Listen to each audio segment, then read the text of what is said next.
The school system will never teach you about money.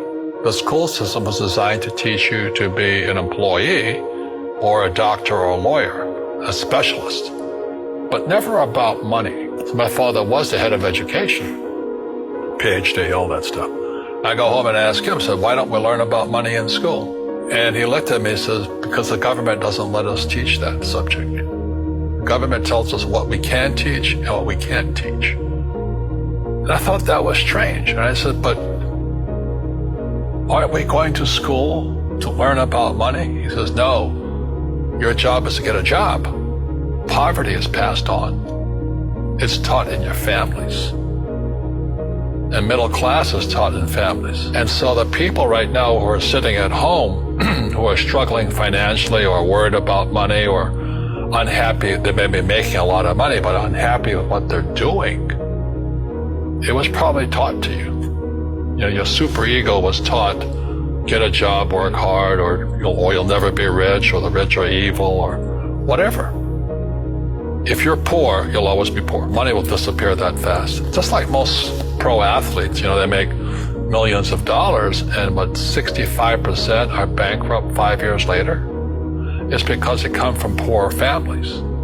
Now you tell them that, they get very angry at you. It's the rich fault, you know, it's you guys ripped me off, and government ripped me off. But unfortunately, what Mr. Lipton was saying, it's passed down genetically. The moment I pay you, you think like an employee. Entrepreneurs work for free. You see, people say, well, why don't you give the poor money? So the only problem with that is it just creates more poor people. Give a man a fish, he fishes for the day, or eats for the day. Yeah, you give a man a fish, you get a lot of people who want more fish. Don't tell people what you know. Right. Keep them poor. Poor will always be amongst us, because it starts up here. It's in their words, you know, and the words become flesh. Well, when they say I can't afford it or I can't do that, they go down. They become what they say. And I meet so many people, I can't afford it. You think I'm made of money? Poor people say, I can't afford it. I can't do that. I don't have time. Because this is an escape. It's an escape. You know what I mean? It's easy to say, I can't afford it. Oh, I'm too tired. Oh, I can't go to the gym. You know, when you could go to the gym. Your rich dad used to say what? How can I afford it? How can I do that? You know, what would it take, or why should I do that? He says that a question opens the mind, a statement closes the mind. See, when you say, I can't afford it, your mind shuts down, and you become what you say. We all have fear. You know, to be truthful, we all have fear. It's just how you deal with it.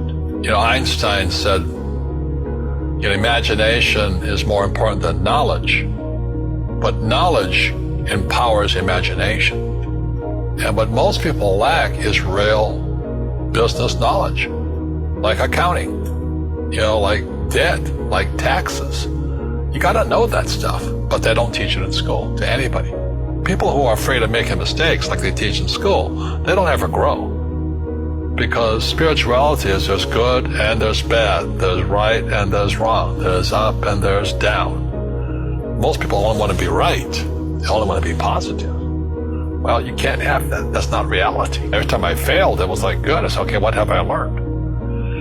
And the average person, the reason they're poor is they haven't failed. You know, they play it so safe. They haven't made any mistakes like they taught in school.